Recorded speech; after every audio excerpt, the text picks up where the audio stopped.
Hi guys, welcome to How to Solutions YouTube channel. In today's video, I'm going to show you how you can fix blurry Instagram stories. Before getting into this video, must subscribe to our YouTube channel and click on the bell icon. So the first step you need to follow is to open Play Store and search your Instagram and update your Instagram application. Once you complete that step, you simply need to go back and open settings, and here you need to search in the app management and search for the app list and search your Instagram, and here you need to click on storage and cache, and then you need to clear storage and clear cache, and after that you need to go into the permissions and allow all permissions, and then you need to go back and open Instagram, and here you need to create a story. So let me create another story.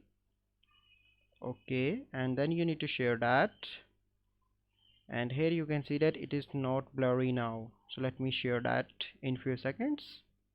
As you can see that, so this is a process by which you can fix blurry Instagram stories.